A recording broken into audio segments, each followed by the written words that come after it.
not being in my class for this year. Now that I'm in 8th grade, I can finally read. All right.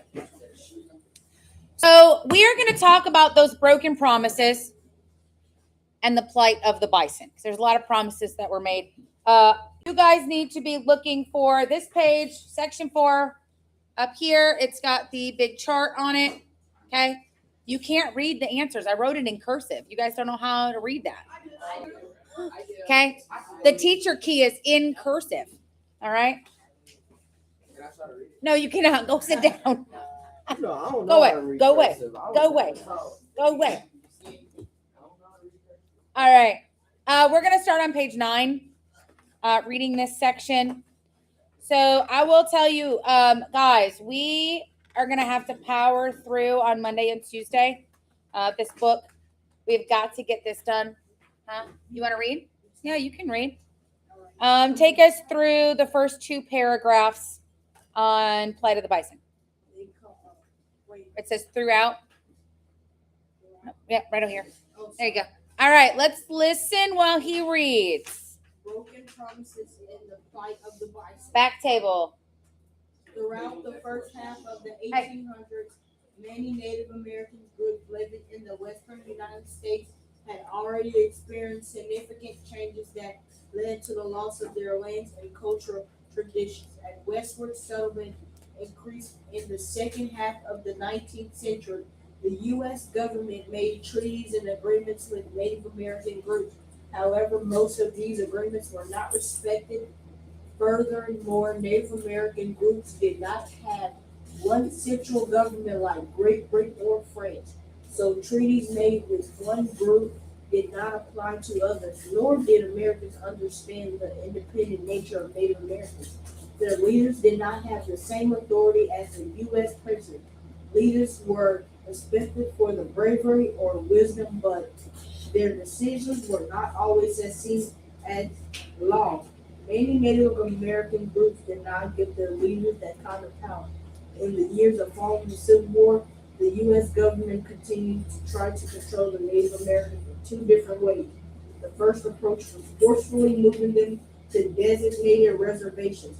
The practice of forced relocation had been taking place since long before the war, as groups were pushed west across the Mississippi River to territory far from their own homelands.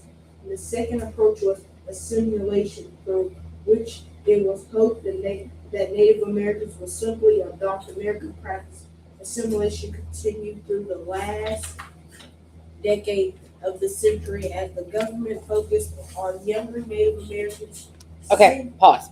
Pause for a second. Okay, let's talk about this for a second. Let's regroup on this. Okay, so even though there is Native American people, and at the very basic, visually, they look similar. Okay, they do not all belong to the same tribes. Okay, there are hundreds of different tribes throughout the United States, and they all have their own rules. They all have their own chiefs. You could make a treaty with one chief, but that treaty does not equal with another tribe. Also, chiefs were not given the ultimate authority like we give governors or presidents. They don't have the same power. Okay? So you have all of these different Native American tribes, but the question is if you walk down the river and you meet another Native American, do you just assume because they look similar that that agreement stays the same? Many of them did. Many of them just thought, oh, okay, well, you kind of look like Chief Joseph. I talked with him the other day, said I could be here. They're like, we don't even know who Chief Joseph is. And then guess what? Whacked with a tomahawk. Okay? So these governments and these treaties, we're breaking treaties all the time. We're making agreements.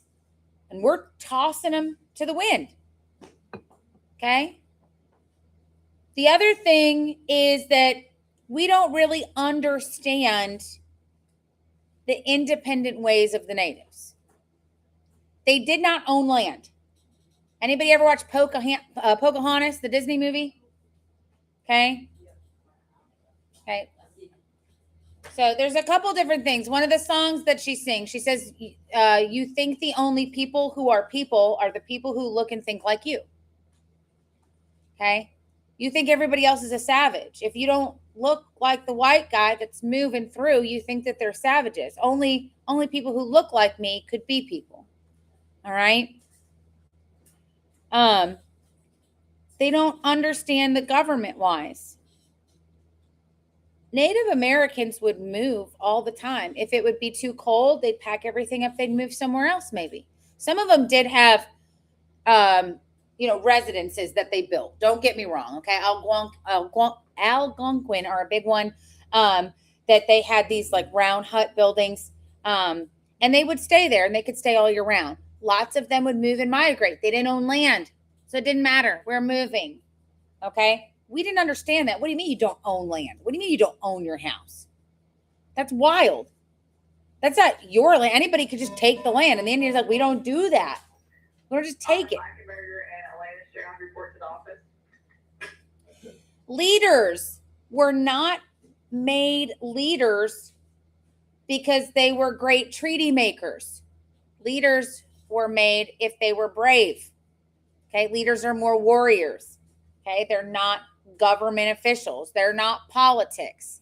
Okay, so if you are a great warrior and you helped lead a raiding party to defeat this other tribe, does that always mean that you're the greatest one at negotiating peace?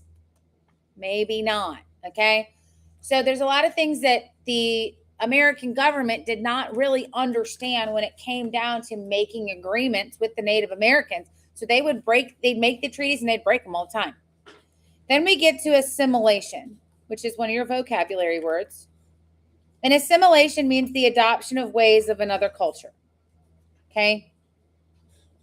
So what that means in theory is, let's say that you left America and you went to a foreign country, which in today's terms is, we all kind of do the same thing. But let's say you go to like the Philippines, okay? You're going to look a lot different than most of the people that are in the Philippines. So to try to not point out yourself as being an outsider, even though, if you're a white person going over there, you're going to be bright. All right. You're going to stick out. You would start to talk the language. You might start wearing the same clothes, doing your hair the same as people. That is assimilation. Okay. You are becoming a part of their culture. So we try to do that for Native Americans, except we don't give them a choice. It's forced assimilation. So we set up schools. Cortavian, you want to read the rest of it? Okay. We're going to set up schools. These schools, we're going to go into the Native American tribes. We are going to take their children and we are going to plop them in a boarding school that is being run by some very, very strict religious people and force them to follow our culture. Go ahead and read some. Huh? You're up here. Yep. Decades of the century, as the government focused on younger Native Americans, sending them to school like Carlisle Indian Industrial School. Carlisle Indian Industrial School in Pennsylvania. These schools aim to separate Native Americans' children from their culture and tradition by cutting their hair, prohibiting them from using their native languages and practicing their religion, and teaching them English and vocational skills. Children at these schools were often punished if they showed any signs of practicing native culture. Okay, pause. All right. So these schools, they would bring them in. They would make them strip down completely. Okay. If they were boys in the native lands, hair was a big deal. It was a sign of strength. You don't touch their hair. If you meet a native today and they have long hair and they have their braids, you don't touch that. It's not a joke. Okay. There's a story in the Bible about Samson, and his hair gets caught and his strength goes away. It's a very similar type. Okay. There's a lot of strength and respect and spiritualness with their hair. And so for us to go in and cut their hair down, in their mind was almost like we had taken their will to live out. Okay, so we cut their hair, started teaching them English. If they spoke at all or communicated to others in the school with their own language, they would be beat severely. They might even be killed. Do what? Yeah. And it really was a jail. It wasn't a school. It was a jail. Because of course, if you were speaking in your native language and the nuns and the priests and stuff that are running the school, they don't speak your language, right? So what could you do? You could start talking about, hey, look, we're about to bust out of here. Okay. Start creating your own plan. We're getting out of here. Okay. It was a absolutely horrendous place for these children. There was no part of this that was good. Not going to sugarcoat it for you. Your book kind of says, oh, well, yeah, we sent them to the schools. We dragged them to the schools. All right. This is a very terrible part of U.S. history and what we did to those kids. We wiped out their entire culture. All right. Forced them to look like us, to talk like us. And then even after we did that, and some of them followed, we still didn't give them the respect that they were supposed to have earned. All right. So this is a really, the Carlisle schools, all of the schools, Carlisle's bad. Canada had these same exact schools. Many times around the schools, you can find just mass graves because they would beat them or kill them because they wouldn't listen, and they just throw their bodies in the ground. All right. So we don't talk about this a lot, but the fact of the matter is it happened and it was bad.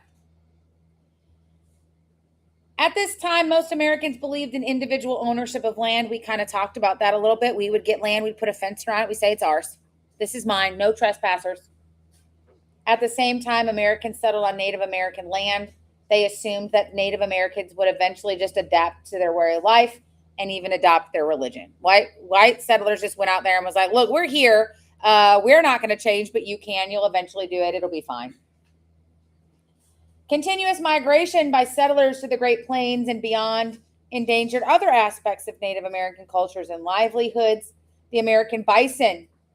The Plains people depended on bison for many of their needs, which we talked about yesterday.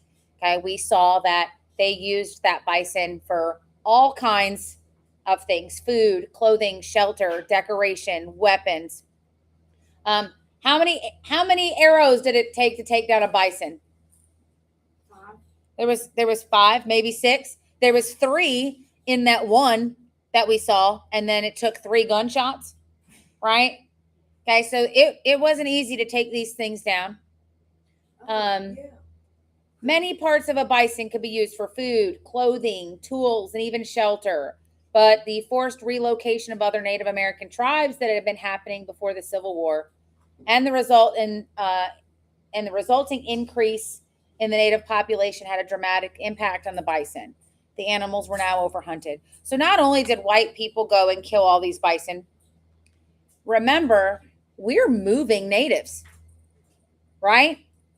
So we're now after the Civil War, and I'm going to walk over to our map. Our people on the live, or if you're watching later, can't see it.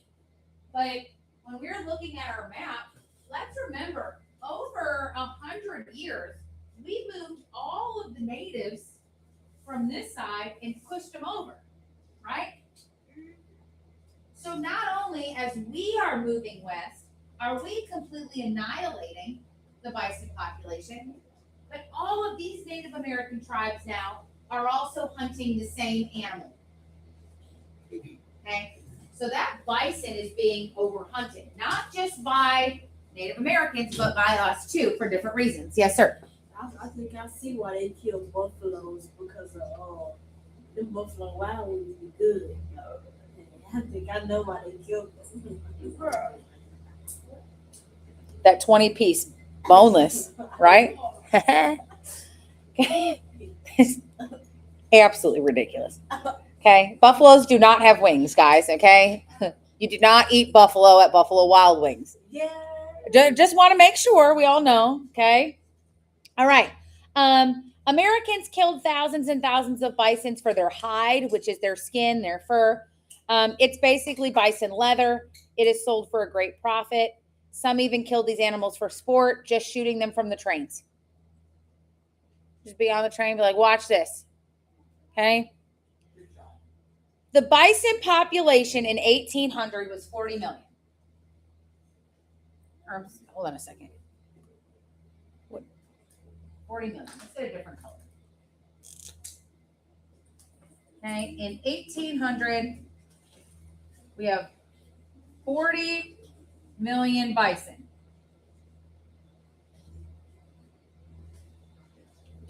By 1850, that number is cut in half.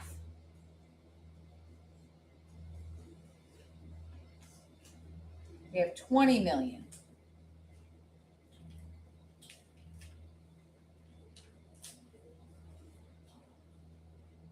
In 1875, we have 1 million.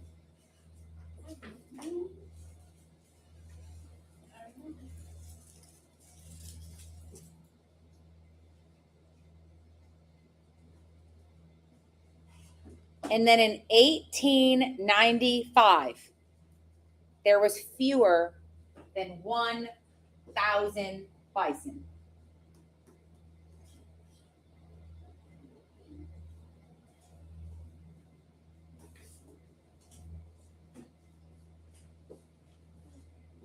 How many bison do you guys think we have now?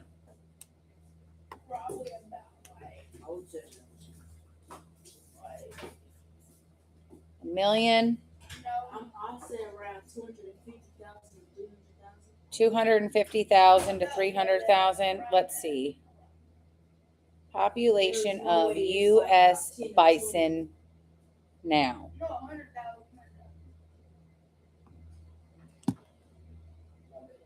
Okay. So you guys are pretty close. So currently today,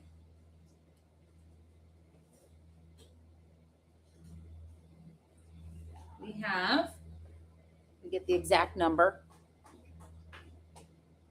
192,000.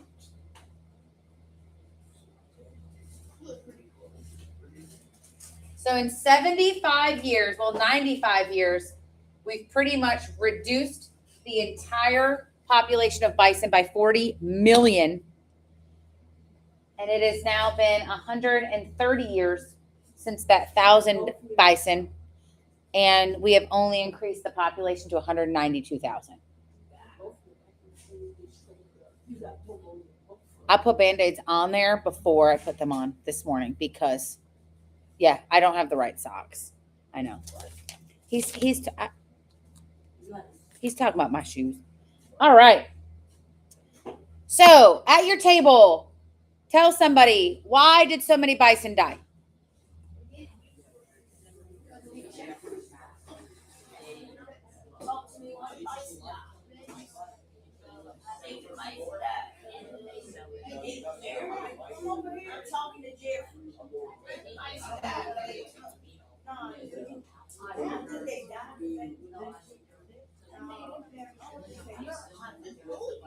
All right. Tell somebody, why did white Americans try to force Native Americans to assimilate?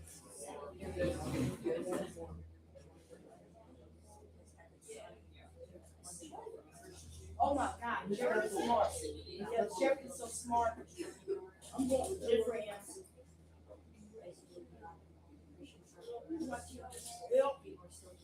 I'm gonna leave Jeffrey. Yeah.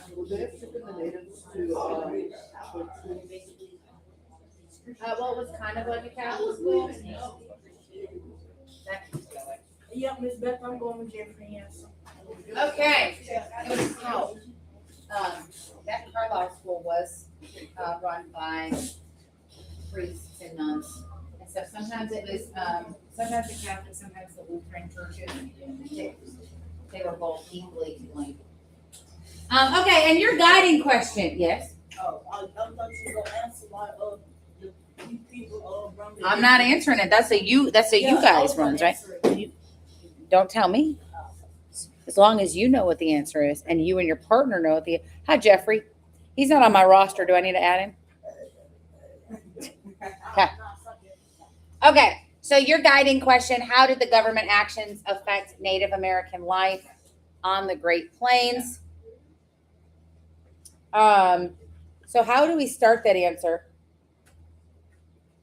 How do we start that answer? Yeah. Okay, Jerry told me you supposed to say the government's actions affected Native American life on the Great Plains by. Exactly. Yep. That's how you answer it. Man, Jeffrey might be the smartest person we have in the class right now. He said, I know that's right.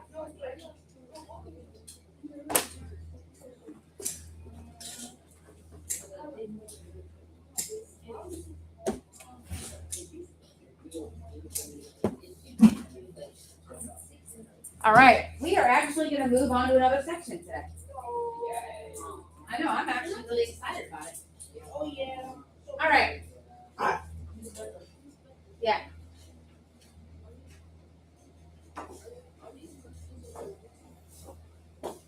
They will be still up there. The think, pair, share questions, though, remember, that's just in class. You don't have to write it down. Your guided questions are good. Oh. Yeah, the guided questions are always there. The think, pair, share questions, that's just for us in here. Okay. So we are now going to talk about something called the Sand Creek Massacre. Does that sound good? No, but it sounded like it was terrible, like it was dust storm. That's Hey. what it sounded like. Sounds pretty bad. So, just so you guys know, this is actually going on at the same time that the Civil War is happening. So, even though we talked about the Civil War last year, the Civil War ended and we had Reconstruction. Okay, this is going on at the same time that we have the Civil War going on. So, we're kind of fighting in two different aspects. We're fighting with each other, but then we're also fighting Native Americans out in the West. I can't wait to have a deeper conversation with Jeffrey. All right. In November of 1864, a tragic event unfolds in Denver, Colorado, leading to one of the most devastating attacks on Native Americans in U.S. history. So what happens is there is a mining family, a white mining family that lives nearby in Denver, and they were murdered. Okay? They were murdered. And there's rumors that started that it was Native Americans that killed them. All right. So many in the community decided it would be a good idea to get their guns and their pitchforks and they're going after them. Okay. This included a colonel by the name of J.M. Shivington. I need lime green.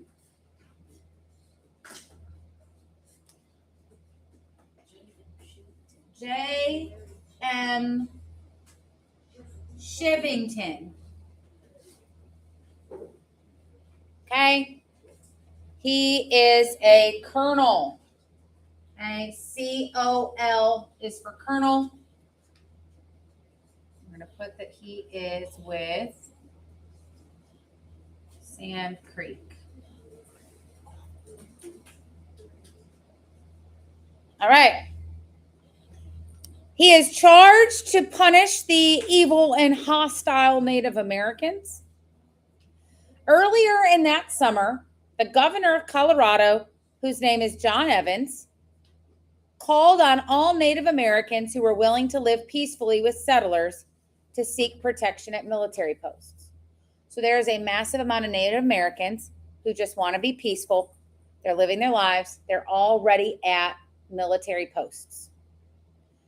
Those who refused this offer would be deemed unfriendly and could face attack. There are two groups of Cheyenne Native Americans. They are led by two people by the name of Black Kettle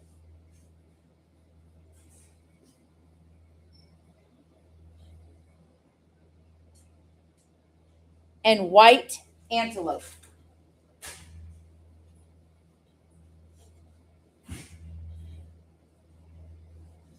So these are the leaders of the Native Americans, and they are living in Fort Lyon. Okay? Fort Lyon. My train is taking up way too much information here. Can you erase it? Somebody might need it. Okay, they're living in Fort Lyon. They said they gave their weapons up. Okay, they trusted the military. They move in. Here's all of our weapons. We are good. You're giving us protection. We're giving food.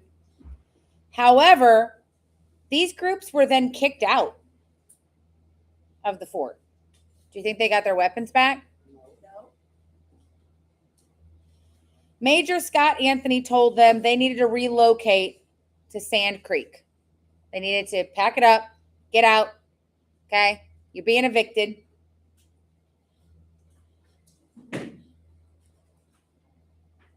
Colonel Shivington heads to Fort Lyon.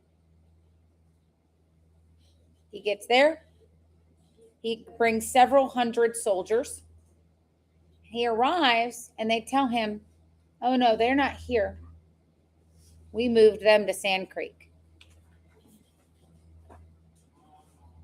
The next day, Shivington and their troops go to the Native American camp at Sand Creek. Black Kettle raises a white flag, which means what? What's a white flag mean? Surrender. He also raises an American flag. They don't listen to it.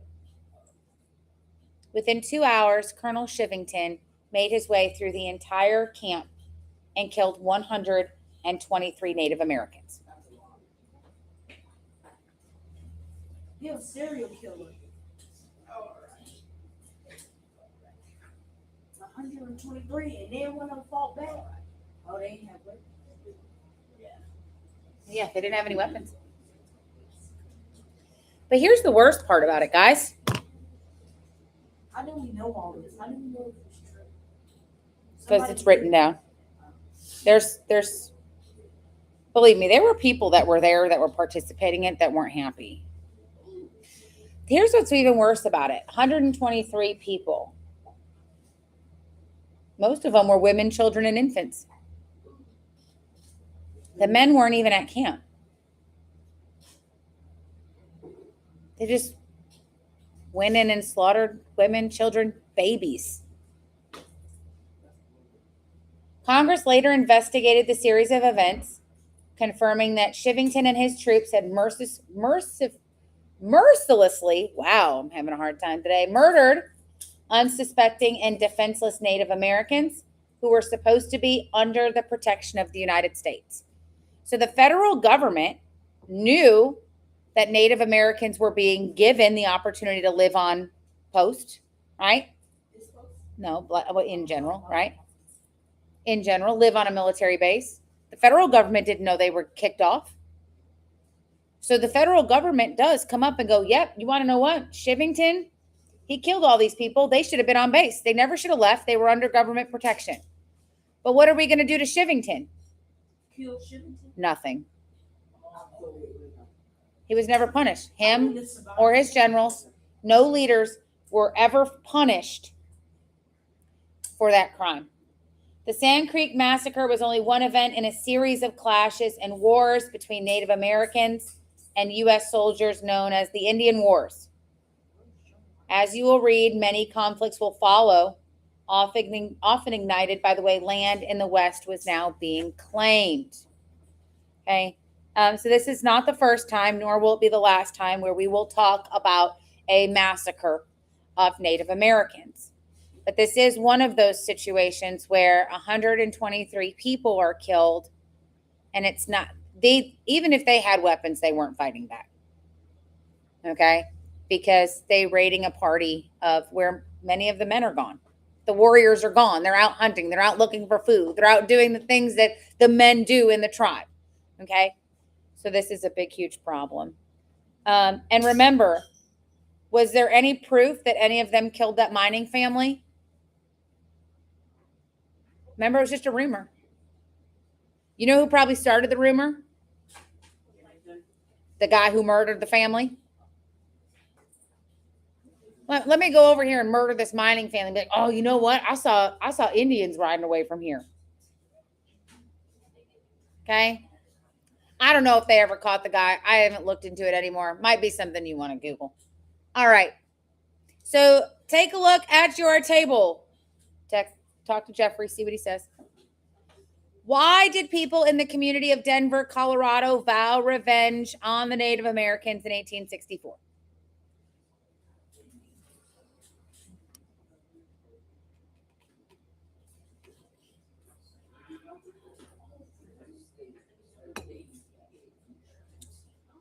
And left hand was another person that was a chief over there. It's not in your book. I added it because I was tired and working in the summer. Okay. Why were Black Kettle, White Antelope, and Left Hands people defenseless at Sand Creek? Okay. Why did they not have any weapons? How did that work?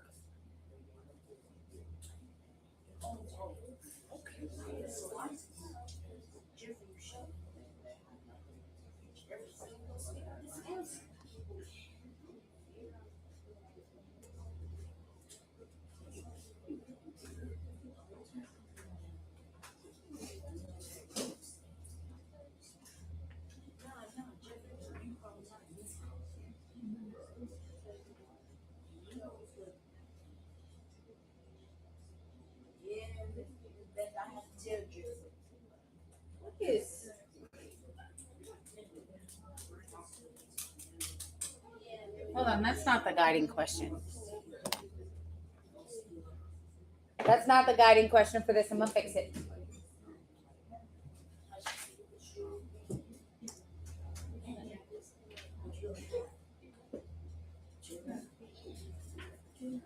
Okay, your guiding question for this section it is in your book. So you guys can see that. How did the Sand Creek Massacre reveal the growing conflict between Native Americans and the U.S. government? I am going to fix it right now, though, so it shows up on the board the correct way.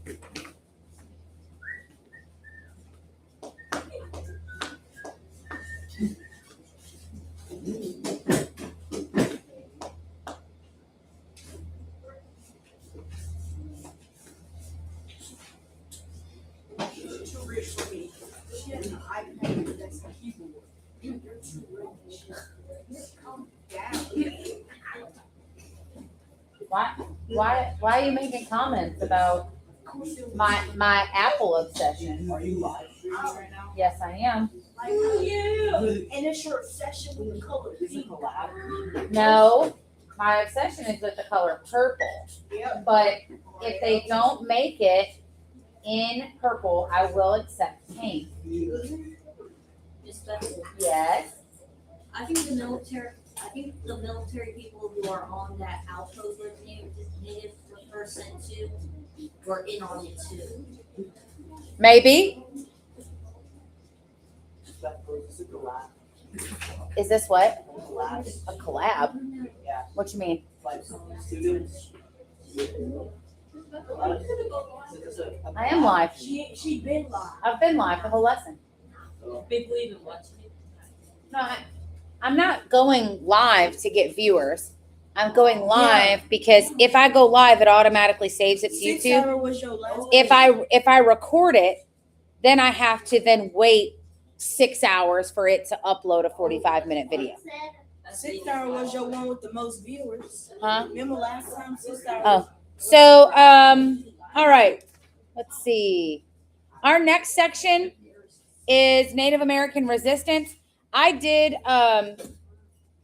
change this for any future classes. The guiding question, how did the Sand Creek Massacre reveal the growing conflict between Native Americans and the U.S. government? Right now, our Wi-Fi is down in the school. So right now, this thing is running off of what I saved yesterday. Yeah, and everything's running off a hotspot in this classroom for sure, which is why it's functioning. So I don't have Wi-Fi right now, but it is changed.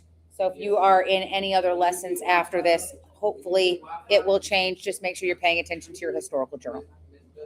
Okay. No, you cannot use my Wi-Fi. No, you cannot use my Wi-Fi.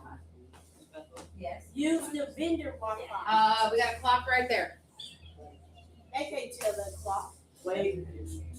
All right, Native American resistance. This is section 6. This is a standard section. Okay, so guys, that means your standard section is just like your historical journal last year. Okay, you're just going to be writing down who, what, where, when, why. Who's important that we're talking about? Why are they important? Where are they from? Where did it happen? When? Why? Okay. So in 1868, we have the Second Treaty of Fort Laramie that was signed guaranteeing the Sioux a reservation. Okay, so class. So in 1868, the Sioux Native Americans, the Sioux is actually the ones we watched on the video yesterday. Okay, they were promised a very large reservation in the Black Hills of South Dakota. Here's the problem. The prospectors, who knows what a prospector is? Like a miner. Okay, you guys ever watch Toy Story with the old prospector, Toy Story 2? The bad guy, what was his name? I can't remember. The bear. The old guy in the box.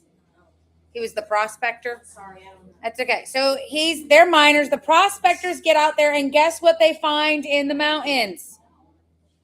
They found guns. Gold. They find gold in the mountains, on the reservation.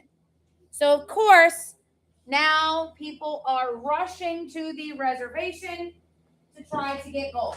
That wasn't the deal. The Native Americans were supposed to be able to have that land for them. Now all these settlers are showing up, and that wasn't the agreement. They're not supposed to be there, gold or not. Okay, so now we start having conflicts with the Sioux Indians and the Cheyenne Indians.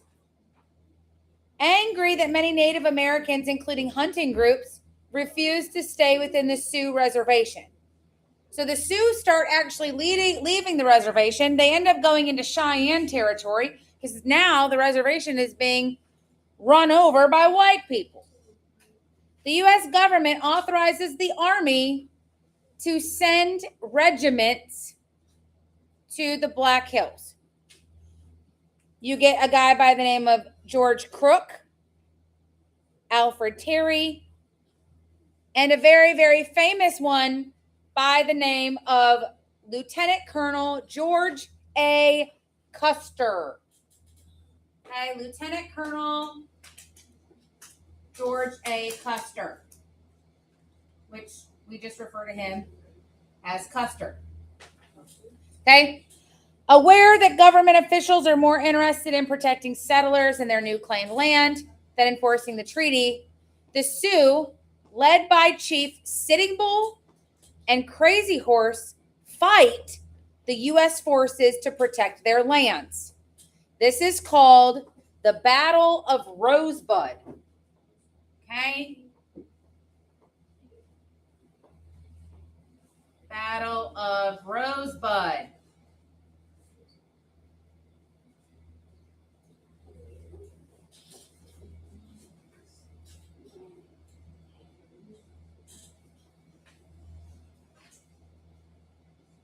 Ooh, this is getting rough.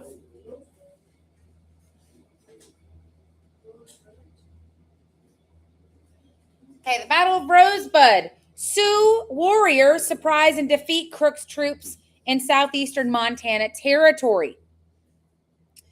Tensions continue to mount, and a major conflict ensues on June 25th. Custer and his regiment find some Sioux and Cheyenne warriors right on the Bighorn River. Okay? So Battle of Rosebud is first. They meet again at the Bighorn River.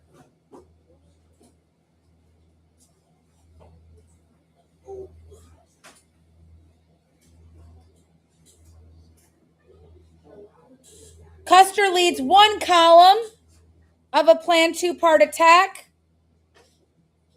Governor General Terry was supposed to join him.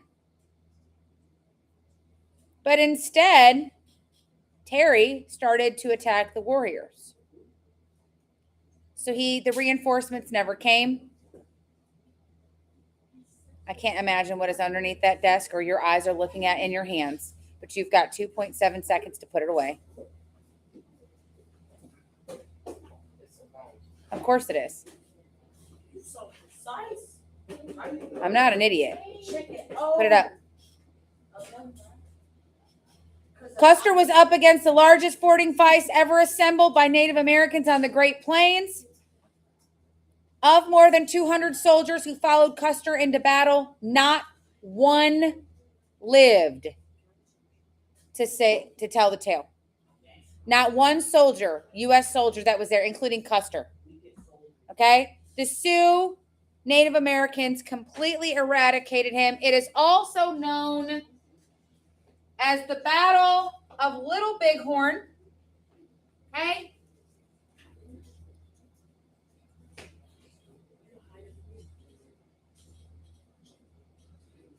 Called Little Bighorn, or it is also referred to as Custer's Last Stand. Okay. The Native Americans won this battle. And that was a problem for the Americans. Because now, all of a sudden, the Americans were, we're afraid of the Native Americans now. They actually beat us. How is that possible? In reaction to Custer's death, the defeat at Little Bighorn, and Crook's earlier losses, Americans demanded more military action.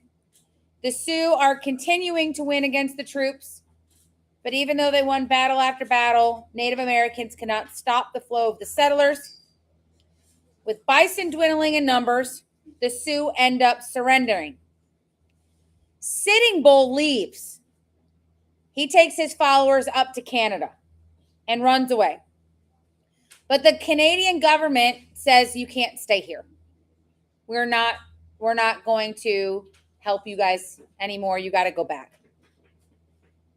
Sitting Bull is hiding out for 4 years, but he returns.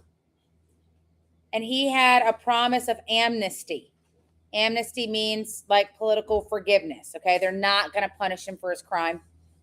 He did serve 2 years in Fort Randall's prison in South Dakota. After that 2 years, he did return to the reservation. All right. So that is all we're going to get through in the book for those. So that's good. We got through 3, right? Or do we get through 4? No, we got through 3 sections. Yeah, we did Bison, Sand Creek, and Native American resistance. Okay. So tell somebody at your table, what did that second treaty of Fort Laramie guarantee to the Sioux? Is this yours, Sonny? Oh, that's mine. That's Sue's.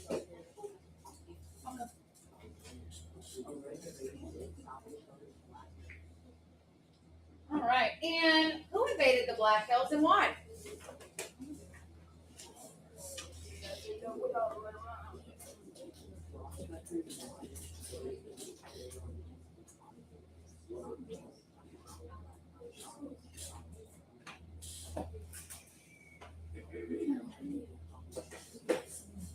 And your guiding question is, how did Native Americans attempt to defend their land and way of life? Ryan, how will you start answering this question? Oh, wait a minute.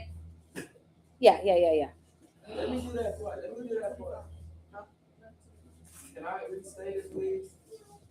Oh, wow. The guiding question is the exact same on section 6 and 7. That's okay.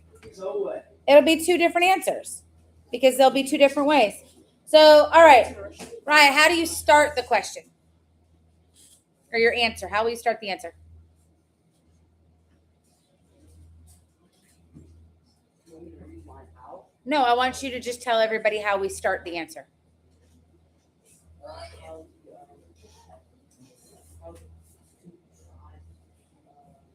See, you should defend their lands and their life. Huh? How to try to- No, you're answering, you're repeating the question. How do you start to answer the question by restating it?